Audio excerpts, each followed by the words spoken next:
Class 11th biology की कक्षा में आप सभी का स्वागत है। चैप्टर नंबर 5 पुष्पी पादपों की आकार की मॉर्फोलॉजी ऑफ फ्लावरिंग प्लांट्स के बारे में आपको समझाया जा रहा था, जिसमें अब तक हमने आपको जड़ और तना के बारे में विधिवत बताया है और इसका नोट्स भी आपको प्रेषित कर दिया है। इसी कड़ी में आज हम मॉर्फोलॉजी के अंतर्गत पत्ती के बारे में अध्ययन करेंगे। मॉर्फोलॉजी ऑफ लीफ, पत्ती की आकार की और पत्तियों के रूपांतरण, पत्तियों के प्रकार, इन सभी बातों की जानकारी आज इस ऑडियो नोट्स के माध्यम से करने वाले हैं। पत्ती आप सभी परिचित हैं, प्रत्येक प्लांट्स में आपने देखा है। पत्ती पौधे का हरा और महत्वपूर्ण वर्धी भाग वेजिटेटिव पार्ट है।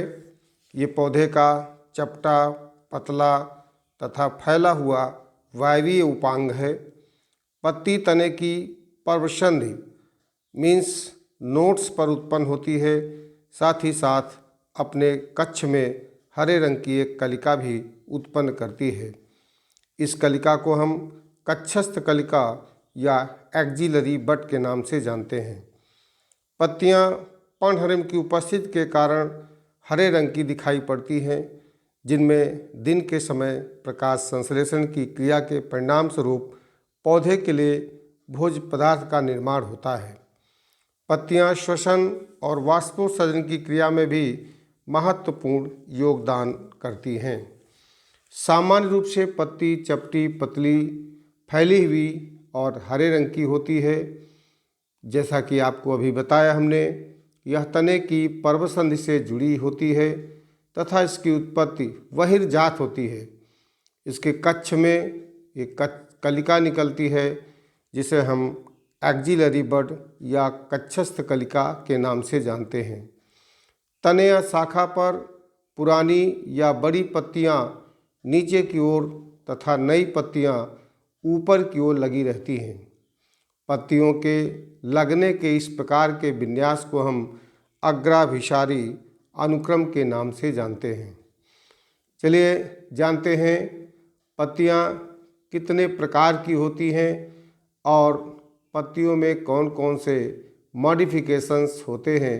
इन सभी की जानकारी आज इस टॉपिक के अंतर्गत करने वाले हैं। जैसा कि अभी हमने आपको बताया है कि पत्ती क्या होती है और सामान्य पत्ती के अब हम भाग की बात करेंगे कि सामान्य पत्ती के कौन कौन से भाग होते हैं। पत्तियों में से प्रमुख रूप से जो इनका कार्य होता है वह आप जानते हैं कि इनमें हरे रंग का वर्णक पर्णहरिम या क्लोरोफिल पाया जाता है। इसी वर्णक के कारण ही पत्तियों में प्रकाश संश्लेषण द्वारा भोजन का निर्माण होता है। पौधे में पत्ती का निर्माण पर्वसंधियों पर होता है। पत्तियों के प्रकार की बात की जाए, पत्तियां कितने प्रकार की होती हैं, तो पत्तियां कार्य एवं उनकी उत्पत्ति के आधार पर कई भागों में बांटी जा सकती हैं। सबसे पहला पार्ट आता है बीजपत्रीय पत्ती या कॉटिलिडनरी लीव्स। बीजपत्रीय पत्ती क्या होती है? यह बीज के बीजांड, प्रत्येक बीज में आपने देखा होगा बीज के बीजांड होते हैं जो पत्ती की तरह दिखाई देते हैं। प्रायः इनमें भोजन संचित रहता है। इससे फूलकर मांसल हो जाती हैं। जैसे सेम और चना तथा अरंडी में आपने देखा होगा कि किस तरह से बीज पत्र होते हैं। एक बीजपत्री पौधों में बीज में केवल एक बीजांड यानी कॉटिलिडन होता है, जिसे हम स्कुटेलम कहते हैं, और जबकि द्विबीजपत्री पौधों के बीज में दो बीजपत्र पाए जाते हैं। तो इस प्रकार की पत्तियां, जिन्हें बीजपत्री पत्ती या कॉटिलिडनस लीफ कहते हैं, पत्तियों के बीज, बीजपत्र या भ्रूणी पत्तियां एम्ब्रियोनिक लीव्स होती हैं। ये प्रायः पत्ती की तरह ही दिखाई देती हैं। लेकिन इन पत्तियों में भोज्य पदार्थ संचित होता है, जिसके कारण ये फूल कर मोटी हो जाती हैं। इसके बाद दूसरा आता है ब्रैक्ट लीव्स, या जिसे हम सहपत्र कहते हैं, या हिप्सोफिल्स के नाम से भी जानी जाती है। इस प्रकार की पत्तियों के कक्ष से पुष्प अथवा पुष्प क्रम निकलते हैं। सहपत्र सामान्यतः हरे और छोटे होते हैं, किंतु कुछ पौधे जैसे बोगनविलिया एवं यूफोर्बिया में इनका आकार बड़ा एवं रंग चमकीला होता है। ये पुष्प कलिकाओं को धूप एवं वर्षा से सुरक्षा अर्थात प्रोटेक्शन प्रदान करती हैं। रंगीन चटकीले सहपत्र कीटों को पॉलिनेशन हेतु पुष्पों की ओर आकर्षित करने का काम करते हैं। इन्हें हम सहपत्र के नाम से जानते हैं। जिन में सहपत्र पाया जाता है उन्हें ब्रैक्टिएट, और जिनमें सहपत्र नहीं पाया जाता है उन्हें हम ई ब्रैक्टिएट के नाम से जानते हैं। तीसरा आता है सल्क पत्र या स्केल लीफ, जिसे हम कैटाफिल्स के नाम से भी जानते हैं। इस प्रकार की पत्तियां भूमिगत तनों में, जैसे प्रकंद, घनकंद, आपने इसके पिछले वीडियो में भूमिगत तनों के रूपांतरण को विधिवत पढ़ लिया है। इन्हें हम सल्क पत्र कहते हैं। सल्क पत्र भूरे या कत्थई रंग के झिल्ली में या कागज जैसे पतले होते हैं। इनके कक्ष में कलिकाएं पाई जाती हैं। सल्क पत्र कक्ष कलिकाओं के लिए रक्षक आवरण या प्रोटेक्टिंग कवरिंग की भांति कार्य करते हैं, जैसे कि अदरक में, लहसुन में एवं प्याज में। प्याज एक प्रकार का भूमिगत बल्ब है। इसमें सल्क पत्र भोजन संचय के कारण फूलकर मांसल हो जाते हैं। सल्क पत्र में पर्णहिम के अभाव के कारण ये प्रकाश संश्लेषण की क्रिया में भाग नहीं लेते हैं। इस तरह से सल्क पत्र तीसरा टाइप हुआ। चौथा होता है पुष्पीय पत्र, या जिसे हम फ्लोरल लीव्स या स्पोरोफिल्स के नाम से जानते हैं। इनके ये नाम भी जानते रहिएगा। सहपत्र को हैप्सोफिल्स और सल्क पत्र को कैटाफिल्स और पुष्पीय पत्र को स्पोरोफिल्स के नाम से जाना जाता है। तो स्पोरोफिल क्या होता है, जिसे हम पुष्पीय पत्र कहते हैं? सभी पुष्पों में पत्तियों के परिवर्तित रूप में पुष्पपत्र जैसे बाह्य दलपुंज, पुमंग और जायांग होते हैं। इनमें से बाह्य दलपुंज यानी कैलिक्स पत्तियों की भांति हरे और चपटे होते हैं। दलपुंज यानी पेटल्स की रचना भी पत्ती जैसी होती है, किंतु ये हरे रंग के नहीं होते हैं। बाह्य दलपुंज और दलपुंज दोनों चक्राकार व्यवस्थित रहते हैं और प्रजनन अंगों जैसे कि पुमंग यानी एंड्रोशियम एवं जायांग मीन्स गाइनोशियम की सुरक्षा करते हैं। रंगीन दलपुंज कीटों को पुष्पों की ओर परागण की क्रिया के लिए आकर्षित करने का काम करते हैं। तो पुष्पीय पत्र के अंतर्गत बाह्य दलपुंज, पुमंग और जायांग सभी पत्तियों के ही परिवर्तित रूप होते हैं, इसीलिए इन्हें हम पुष्पीय पत्र, फ्लोरल लीफ या स्पोरोफिल्स के नाम से जानते हैं। पांचवा पार्ट आता है सामान्य पत्ती या सत्य पत्र या फोलिएज लीव्स। सामान्य पत्ती क्या है? सामान्य पत्ती सत्य पत्र अथवा सामान्य पत्ती सभी वायवी तनों और शाखाओं पर लगी रहती हैं। सत्य पत्र सामान्यतः हरे रंग की व चपटी होती हैं। सत्य पत्रों का प्रमुख दायित्व प्रकाश संश्लेषण यानी फोटोसिंथेसिस, श्वसन अर्थात रेस्पिरेशन एवं वाष्पोत्सर्जन अर्थात ट्रांसपिरेशन की क्रियाओं में भाग लेना होता है। इस तरह से आपने पत्तियों के प्रकार, टाइप्स ऑफ लीव्स में देखा कि पत्तियों को कार्य एवं उनकी उत्पत्ति के आधार पर 6 भागों में बांटा गया है। पहला बीजपत्री पत्ती कॉटिलिडनस लीफ, दूसरा सहपत्र ब्रैक्ट या हेप्सोफिल्स, तीसरा सल्क पत्र, चौथा पुष्पीय पत्र और पांचवा सामान्य पत्र। छठवां पार्ट भी एक कहा जा सकता है ब्रैक्टियोल कहलाता है, सहपत्रिका कहलाता है। इसमें पत्ती नुमा संरचना पुष्पवृंत या पेडिसिलेट पर मिलती है। जब पाई जाती है से ब्रैक्टियोलेट नहीं पाई जाती है तो ई ब्रैक्टियोलेट के नाम से पुष्प को जाना जाता है। इस तरह से आपने पत्तियों के प्रकार समझ लिए। अब एक सामान्य पत्ती के भागों के बारे में समझना है कि एक सामान्य पत्ती में कौन कौन से प्रमुख भाग होते हैं। तो एक सामान्य पत्ती के भागों की बात की जाए तो प्रमुख रूप से पत्तियों के 3 भाग होते हैं। एक सामान्य पत्ती को हम 3 भागों में बांट सकते हैं।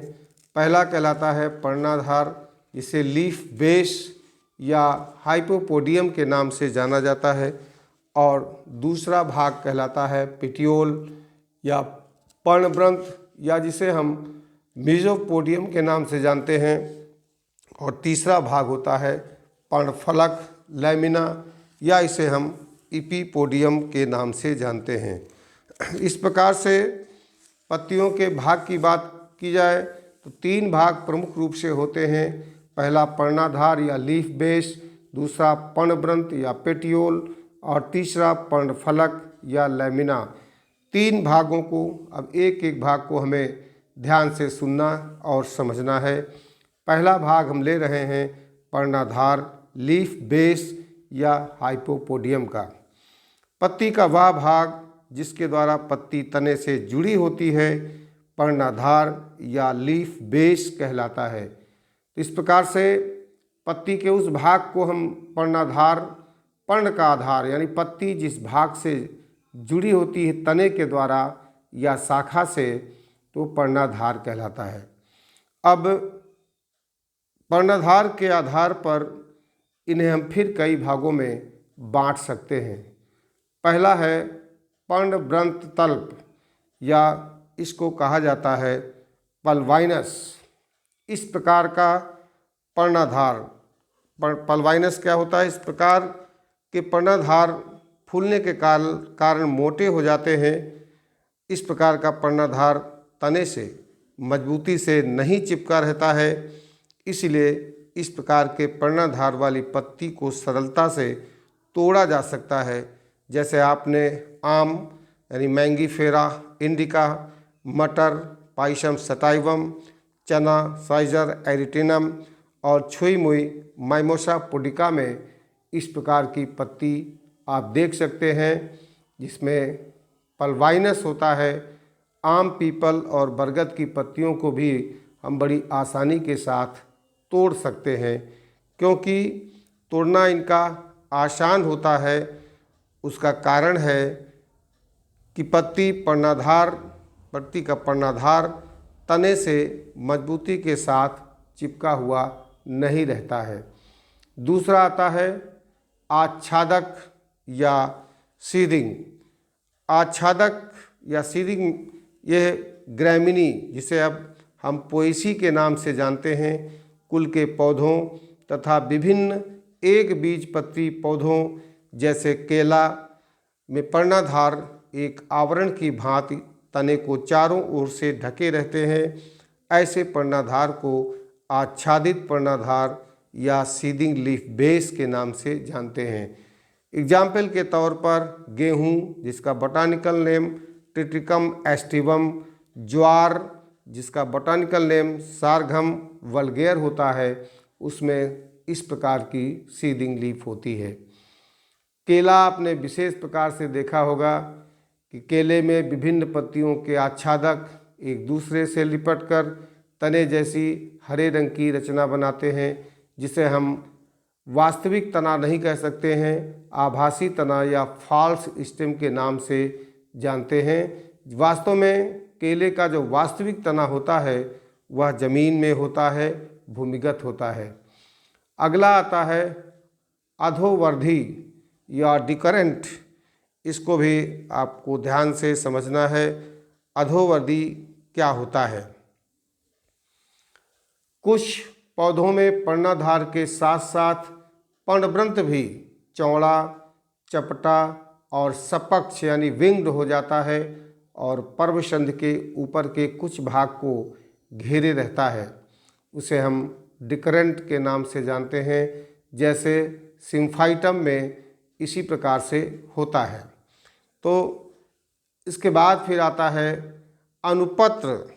अनुपत्र क्या होते हैं, इसे भी जानना जरूरी है। स्टिपल्स कहते हैं इसको। कुछ पौधों की पत्तियों के पर्णाधार के पास एक पार्श्व उपांग पाया जाता है।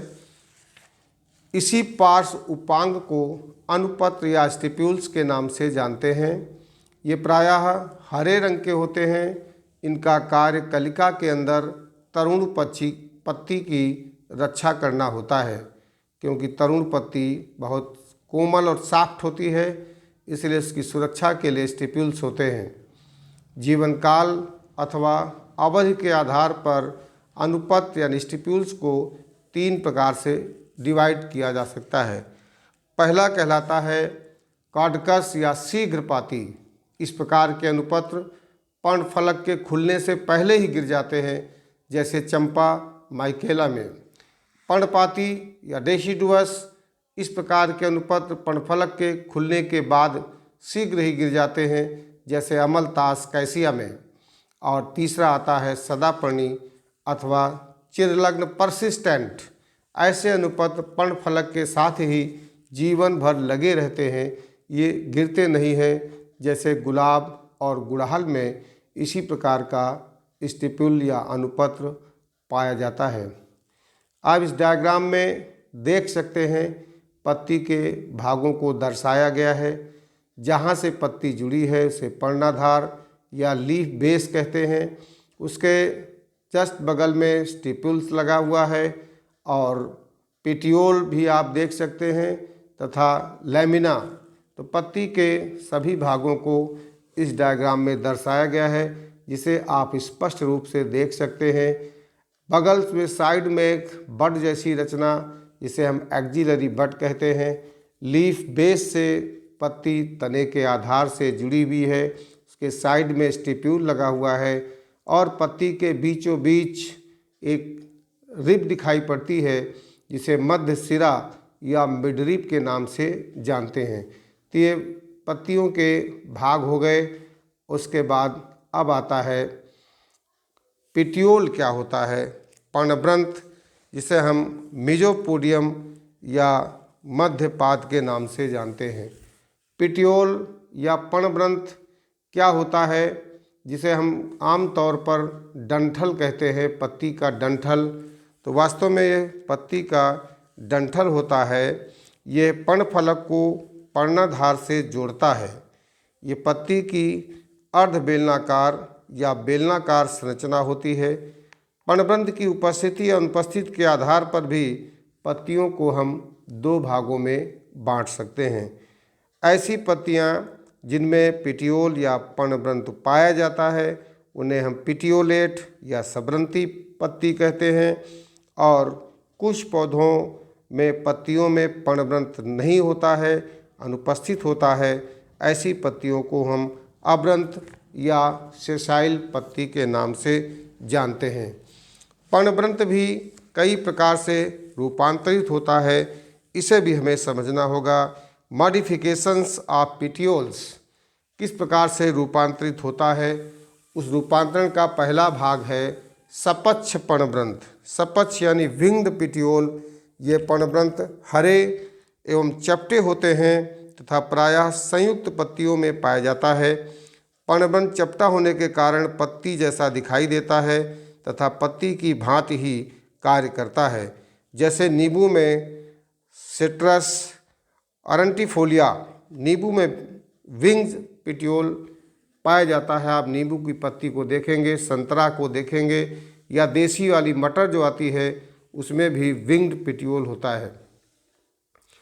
इसके बाद दूसरा आता है पर्णावृंत फिल्लोड, जिसके बारे में हम इसके पिछले वीडियो में बता चुके हैं, जिसे पर्णावृंत कहा जाता है। इस प्रकार के पर्णवृंत पर्णफलक के समान हरे और चपटे होते हैं। इनका कार्य प्रकाश संश्लेषण द्वारा भोजन निर्माण करना होता है। जैसे ओपेंसिया में आपको बताया जा चुका है, ऑस्ट्रेलियन बबूल, अकेसिया और अकेसिया में ऐसा ही पर्णवृंत होता है जिसे हम फिल्लोड के नाम से जानते हैं। इसके बाद आता है प्लवन या केंद्रीय पर्णवृंत, जिसे हम स्पॉनी पिटियोल के नाम से जानते हैं। इस प्रकार का पर्णवृंत प्रायः जलीय पौधों में पाया जाता है। इनमें एरेनकाइमा का विकास होने के कारण पर्णवृंत फूलकर स्पॉन्जी हो जाता है। इस प्रकार के पर्णवृंत में बहुत अधिक वायु भरी होती है, जिसके कारण पौधे जल में तैरते रहते हैं। जैसे जलकुंभी, आइकॉर्निया, सिंघाड़ा अर्थात ट्रेपा में इसी प्रकार का स्पॉन्जी पेटियोल या पर्णवृंत पाया जाता है, जिसे हम प्लवन या केंद्रीय पर्णवृंत के नाम से जानते हैं। आप इस डायग्राम में देख सकते हैं किस प्रकार से ये पर्णवृंत रूपांतरित होते हैं। पहला डायग्राम जिसे नींबू में बताया है, विंग्ड पिटियोल है, टेंडिलर पिटियोल है, और ये फिल्लोड जिसे हम एग्जाम्पल के तौर पर ऑस्ट्रेलियन अकेसिया या बबूल में आपको बताया है। ओपेंसिया या नागफनी में फिल्लोक्लेड होता है, फिल्लोड नहीं होता, वहाँ पर फिल्लोक्लेड होता है, लेकिन यहाँ पर ऑस्ट्रेलियन अकेसिया में फिल्लोड पाया जाता है। और फिल्लोड किस तरह से है आप इसको बड़ी आसानी से देख सकते हैं कैसे फिल्लोड होता है। तो पर्णवृंत या जिसे हम मीजोपोडियम कहते हैं, मॉडिफिकेशन में आपने देखा फिल्लोड, स्पॉन्जी और विंग्ड पिटियोल तथा टेंडिलर यानी प्रतानी पिटियोल, इस प्रकार के पौधे में पर्णवृंत आरोहण के लिए प्रतान में रूपांतरित हो जाता है। जैसे क्लेमेटिस, प्रोपियोलम और नेपेंथीज घटपादप के नाम से जाना जाता है। इसमें जो बीच में डायग्राम बना है वो नेपेंथीज का है, जिसे हम घटपर्णी भी कहते हैं। यह एक प्रकार का कीटाहारी पौधा है जो कीटों का भक्षण करता है। और ये तीसरा भाग अब आता है पर्णफलक या लैमिना क्या होता है। लैमिना यह पत्ती का सबसे चौड़ा भाग होता है। इस हरे फैले हुए भाग द्वारा प्रकाश संश्लेषण तथा वाष्पोत्सर्जन अर्थात फोटोसिंथेसिस और ट्रांसपिरेशन का कार्य लैमिना करता है, पर्णफलक करता है। पर्णफलक में पर्णवृंत से शीर्ष तक एक मध्य सिरा या मिड वेन या मिड रिब पाई जाती है, जिससे अनेक पार्श्व सिराएं यानी लेटरल वेन्स निकलकर अनेक छोटी छोटी सिरिकाओं या वेनलेट्स में बढ़ जाती हैं तथा एक जाल जैसा निर्मित कर लेती हैं। तो पर्णफलक पत्ती का चौड़ा हरा फैला हुआ भाग होता है। इसके बाद अब आता है पत्तियों में सिरा विन्यास। सिरा विन्यास एक बीजपत्री एवं द्विबीजपत्री पौधों की पत्तियों के पर्णफलक में सिराएं तथा उपसिराएं जिस क्रम में फैली रहती हैं उसे ही सिरा विन्यास या वेनेशन कहा जाता है। सिराओं के फैलने की व्यवस्था अलग अलग प्रकार की होती है और यह व्यवस्था दो प्रकार की हो सकती है। पहला सिरा विन्यास जालिकावत या रेटिकुलेट वेनेशन कहलाता है। दूसरा सिरा विन्यास पैरेलल या समानांतर सिरा विन्यास के नाम से जाना जाता है। जालिकावत सिरा विन्यास क्या है? इसमें सिराएं पर्णफलक के अंदर एक जाल की तरह रचना बनाती हैं। इस प्रकार का सिरा विन्यास प्रमुख रूप से द्विबीजपत्री पौधों की पत्तियों में पाया जाता है, लेकिन अपवाद स्वरूप कुछ एक बीजपत्री पौधों जैसे स्माइलेक्स और रतालू की पत्तियों में भी इसी प्रकार का सिरा विन्यास पाया जाता है। मध्य सिरा की संख्या के आधार पर इसे हम दो प्रकार से बांट सकते हैं। पहला पक्षवत या एक सिरी, जिसे हम पिन्नेट या यूनिकॉस्टेट के नाम से जानते हैं। इसमें पर्णफलक के बीच में एक मध्य सिरा होती है जिससे अनेक पार्श्व शाखाएं निकलती हैं। इनसे फिर छोटी छोटी शाखाएं अनेक दिशाओं में निकलकर एक जाल जैसी रचना बनाती हैं। इसे हम पक्षवत या एक श्री शिराविन्यास के नाम से जानते हैं। आम, अमरूद, पीपल, बरगद आदि में इसी प्रकार का शिराविन्यास उपस्थित होता है। दूसरा पाणिवत या बहुश्री, पामेट या मल्टीकॉस्टेट शिराविन्यास होता है। इसमें कई मध्य शिराएँ पाई जाती हैं और इसे भी हम पुनः दो भागों में बांट सकते हैं। पहला अभिसारी रूप कहलाता है, जिसे कन्वर्जन कहते हैं। इनमें सभी मध्य शिराएँ फलक के आधार से फैलकर शीर्ष की ओर पहुंचकर एकत्रित हो जाती हैं। जैसे बेर में दालचीनी, तेजपत्ता, कपूर आदि में इसी प्रकार का अभिसारी शिराविन्यास पाया जाता है। अभिसारी में चावल, बांस और घास भी आता है। दूसरा होता है अपसारी शिराविन्यास। अभिसारी के बाद अब है अपसारी शिराविन्यास, जिसे हम डाइवर्जेंट कहते हैं। डाइवर्जेंट में इस प्रकार के विन्यास में सभी मध्य शिराएँ पर्णफलक में एक दूसरे से दूर परिधि की ओर फैल जाती हैं। जैसे पंखपर्णी और ताड़ की पत्तियों में इसी प्रकार का डाइवर्जेंट टाइप का शिराविन्यास पाया जाता है। अर्थात सभी मध्य शिराएँ आधार से निकलकर अलग अलग दिशाओं में फैल जाती हैं। खीरा, ककड़ी, पपीता, कद्दू और रंडी में इसी प्रकार का विन्यास पाया जाता है। आप देख सकते हैं रेटिकुलेट वेनेशन और दूसरी तरफ आप देख सकते हैं पैरेलल या स्ट्रेट वेनेशन। रेटिकुलेट वेनेशन, जिसको हमने बताया कि प्रायः द्विबीजपत्री पौधों की पत्तियों में कुछ अपवादों को छोड़कर पाया जाता है, जबकि एक बीजपत्री पौधों की पत्तियों में पैरेलल या समानांतर शिराविन्यास पाया जाता है। दोनों प्रकार की पत्तियों के शिराविन्यास को देखकर आप अंदाज़ा लगा सकते हैं कि पत्तियों में किस प्रकार से शिराविन्यास के आधार पर भिन्नताएं पाई जाती हैं। दूसरा है समांतर शिराविन्यास, पैरेलल, जिसे हम स्ट्रेट वेनेशन के नाम से जानते हैं। इसमें पर्णफलक में अनेक शिराएँ पाई जाती हैं जो आपस में समानांतर चलती हैं। इस प्रकार का शिराविन्यास मुख्य रूप से एकबीजपत्री पौधों की पत्तियों में पाया जाता है, लेकिन कुछ द्विबीजपत्री पौधे जैसे कैलोफिल्लम की पत्तियों में भी यह पाया जाता है। मध्य शिरा की संख्या के आधार पर यह दो प्रकार का होता है। पक्षवत, ये एक श्री, पिन्नेट या यूनिकॉस्टेट। इसमें पर्णफलक के बीच में एक मोटी मुख्य मध्य शिरा या मिडरिप होती है, जिसके दोनों ओर पार्श्व शिराएँ 90 डिग्री के कोण पर निकलती हैं, जो एक दूसरे के समांतर होती हैं।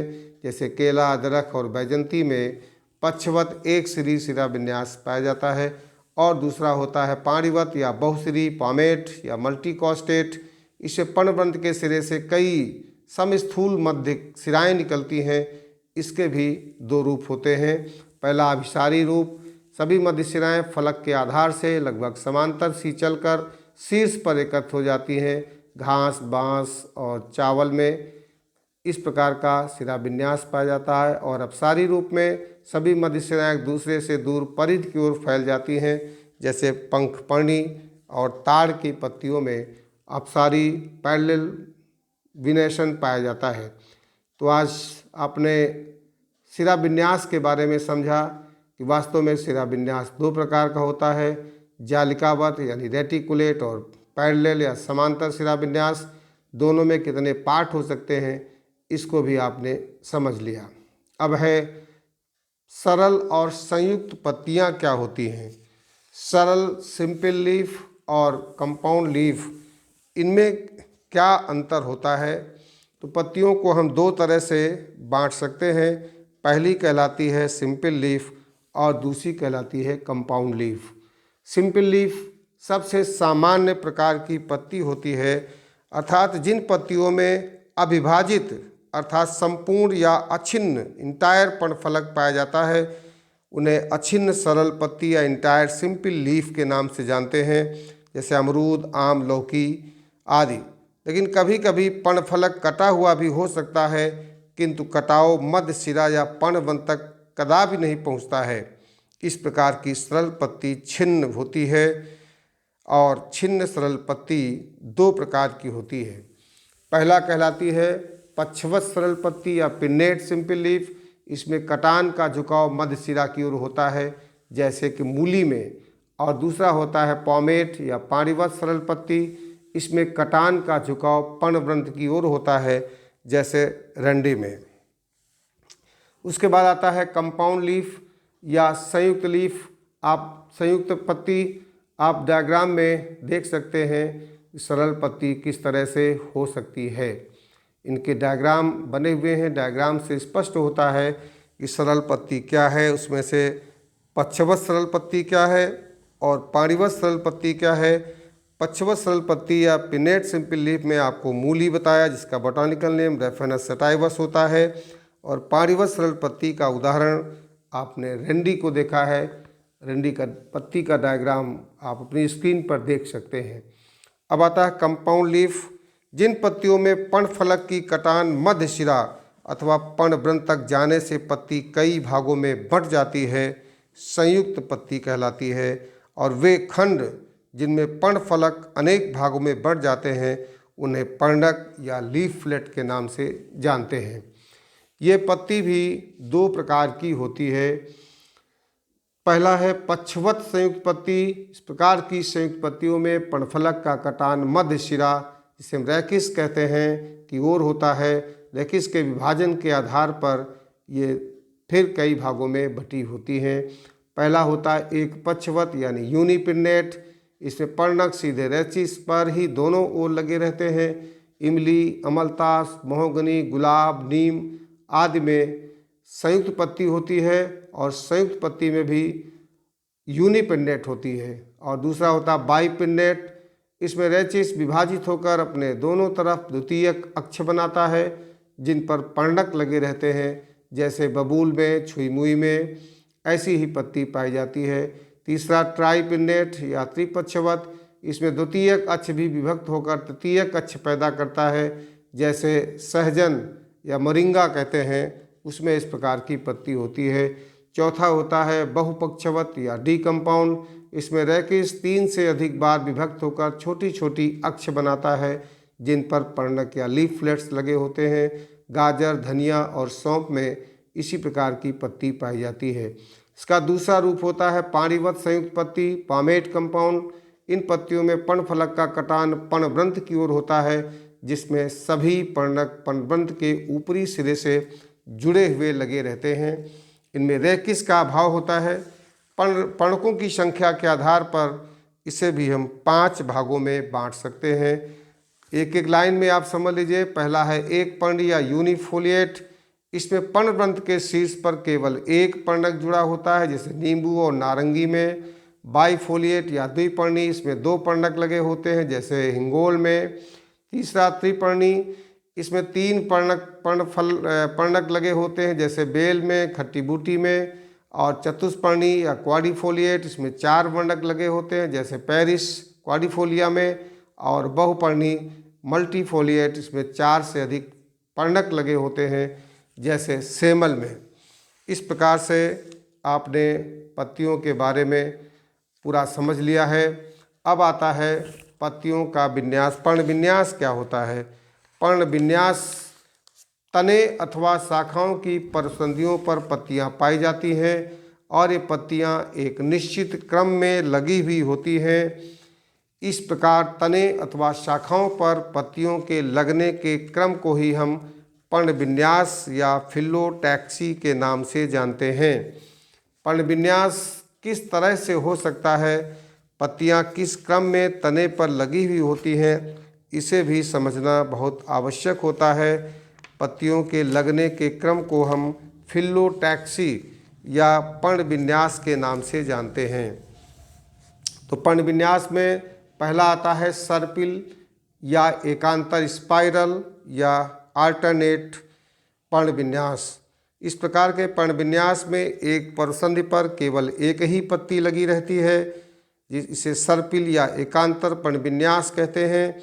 अधिकांश पौधों की पत्तियां इसी क्रम में विन्यसित होती हैं, जैसे गुड़हल, सरसों, आम, सूरजमुखी, तंबाकू आदि में पत्तियों का यही क्रम होता है। दूसरा चक्रिक या साइक्लिक। इस प्रकार की पर्ण विन्यास में प्रत्येक परसंधि पर 2 या 2 से अधिक पत्तियां लगी हुई होती हैं और इसका सबसे बढ़िया उदाहरण तुलसी, मदार, पुदीना, कनेर आदि में होता है। पत्तियों के क्रम को भी हम दो प्रकार से बांट सकते हैं। पहला कहलाता है अभिमुख या अपोजिट, और अभिमुख भी दो भागों में बटा होता है। एक होता है अभिमुख क्रासित और दूसरा होता है अभिमुख आच्छादित, अपोजिट डेकुसेट और अपोजिट सुपर इम्पोज्ड। उसके बाद अगला आता है भ्रमी वर्ण, जिसे हम साइक्लिक रूप कहते हैं, चक्री या चक्रिक। इसमें प्रत्येक पर्वतसरणी पर दो या दो से अधिक पत्तियां लगी रहती हैं। जैसे तुलसी, मदार, पुदीना, कनेर में साइक्लिक पाया जाता है। अब आता है पत्ती के रूपांतरण। पत्ती के रूपांतरण, कुछ पौधों में पत्तियां भोजन निर्माण के अतिरिक्त अन्य कार्यों को भी संपादित करती हैं। इन कार्यों के लिए पत्तियों में विभिन्न प्रकार के रूपांतरण हो जाते हैं। जैसे पहला है पर्णप्रतान या लीफ फ्रंडिल। इसे पत्ती पतली तार जैसी रचना में बदलकर स्प्रिंग समान कुंडलित हो जाती है, जो पौधे को आरोहण यानी क्लाइंबिंग में मदद करती है। जैसे जंगली मटर, लथाइरस में इस तरह से पर्णप्रतान पाया जाता है। दूसरा है पर्णकंटक या लीफ स्पाइन। इसमें पत्तियां नुकीले कांटों में बदल जाती हैं, जिन्हें हम लीफ स्पाइन के नाम से जानते हैं। इसके कारण से चरने वाले जंतुओं से पौधों की रक्षा होती है।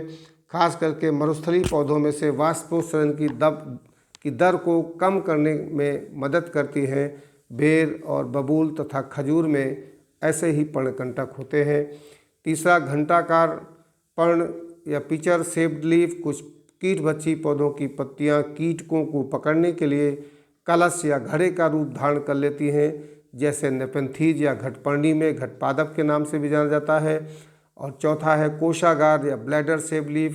कुछ कीटभक्षी पौधे जैसे यूट्रिकुलेरिया में पत्ती थैली जैसी रचना में बदल जाती है, जिससे कीट इसमें प्रवेश करते हैं और अंदर बंद हो जाते हैं। इस तरह से आज आपने पत्तियों के बारे में, पत्तियों की आकारिकी के बारे में संपूर्ण जानकारी हासिल की है। आप इस डायग्राम के माध्यम से देख सकते हैं किस प्रकार से पत्तियों में रूपांतरण होता है और रूपांतरित होकर अलग अलग आकारों में परिवर्तित हो जाती हैं। आज के लिए इतना पर्याप्त है। अब अगले वीडियो के माध्यम से हम इस चैप्टर का महत्वपूर्ण भाग पुष्पक्रम के बारे में समझाने का प्रयास करेंगे। इन्फ्लोरेसेंस क्या होता है, स्टडी ऑफ इन्फ्लोरेसेंस करेंगे। क्या होता है इन्फ्लोरेसेंस, ये आपको अगले वीडियो के माध्यम से समझाएंगे। तो आज हमारे द्वारा प्रेषित पुष्पी पौधों की आकार की चैप्टर के अंतर्गत जड़, तना के बाद पत्तियों की मॉर्फोलॉजी के बारे में समझाने का प्रयास किया है। आशा है हमारे द्वारा बताई गई संपूर्ण बातों को आपने ध्यान से सुना होगा, समझा होगा। अब इसे डायग्राम सहित अपनी नोट्स कॉपी में अवश्य लिख लीजिएगा। शेष इस चैप्टर का अगला भाग अगले वीडियो के माध्यम से प्रेषित करेंगे। बहुत बहुत धन्यवाद।